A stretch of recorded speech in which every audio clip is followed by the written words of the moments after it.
नाशिकमध्ये ठिकठिकाणी गुरुपौर्णिमा अर्थात व्यास पौर्णिमा मोठ्या उत्साहपूर्ण वातावरणात साजरी झाली। नाशिकमधील पंचवटी पेशवेकालीन ऐतिहासिक श्री शृंगेरी शंकराचार्य मठ, प्रसिद्ध पंचमुखी हनुमान मंदिर तसेच शहरातील विविध धार्मिक ठिकाणांबरोबरच त्र्यंबकेश्वरमधील साधू महंताच्या आखाड्यांमध्येही गुरुपौर्णिमा उत्सव अतिशय धार्मिक आणि उत्साहाच्या वातावरणात संपन्न झाला।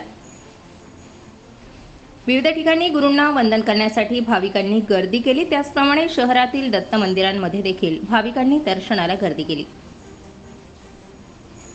शृंगेरी मठ येथे झालेल्या गुरुपौर्णिमा उत्सवामध्ये गुरुवंदन, श्री गणेश पूजन, रुद्र अभिषेक, श्री जगद्गुरु शंकराचार्य पादुका पूजन, महर्षी वेदव्यास पूजन संपन्न झालं। या मठाला मोठी ऐतिहासिक परंपरा असून टिपू सुलतान आणि मुस्लिम आक्रमणाच्या काळात पेशव्यांनी नाशिक तीर्थक्षेत्री शृंगेरी मठ जागा आणि 7 गावे इनाम दिली। नाशिक येथील शृंगेरी त्यांच्या पंचवटी शाखेत 27वे शंकराचार्य श्री श्री अभिनव सच्चिदानंद भारती महास्वामी, त्यानंतर 28वे शंकराचार्य श्री नरसिंह भारती महास्वामी यांचं वास्तव्य या मठामध्ये होतं।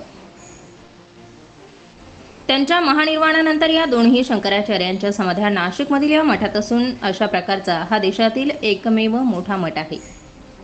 आदी शंकराचार्यांनी 4 दिशांना स्थापन केलेल्या 4 पीठांव्यतिरिक्त नाशिक येथील शृंगेरी मठ हा असा एकमेव मठ आहे जेथे 2 शंकराचार्यांच्या समाध्या आहेत। त्यामुळे नाशिक येथील शृंगेरी मठाचे आध्यात्मिक क्षेत्रात मोठं महत्त्व आहे। या मठामध्ये गुरुपौर्णिमा या विधीसाठी नाशिक येथील ज्येष्ठ पुरोहित, अयोध्येतील राम मंदिर प्रतिष्ठापनेच्या वेळी पौरोहित्य करणारे पुरोहित शांताराम शास्त्री भानुसे तसेच क्षेत्रातील अन्य मान्यवर पुरोहित यांनी धार्मिक विधीचं पौरोहित्य केलं।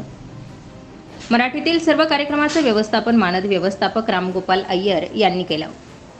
काळाराम मंदिराच्या परिसरामध्ये असलेल्या या मठात दर्शनासाठी आबाल वृद्ध भाविक, वेदविद्या गुरुकुलाचे विद्यार्थी मोठ्या संख्येने उपस्थित होते।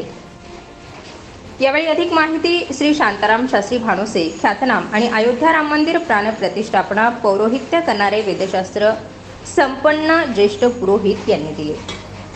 त्याचबरोबर गोपाल श्री अय्यर, श्री शंकराचार्य शृंगेरी मठ यांनीही अधिक माहिती दिली। मेरा नाम रामगोपाल अय्यर है। मैं श्री श्रृंगेरी शारदा पीठम श्रृंगेरी मठ के उप मठ मतलब श्रृंगेरी नासिक मठ पंचवटी में मैं व्यवस्थापक करके हैं।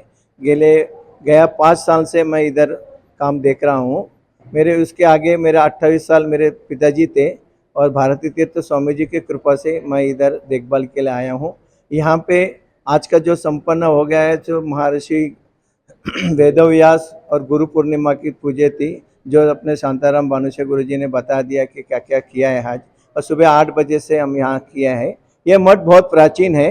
1740 से 1770 तक की जो अंतर्गत है, जहाँ पेशवा जी पहले थे उस टाइम से ये मठ है।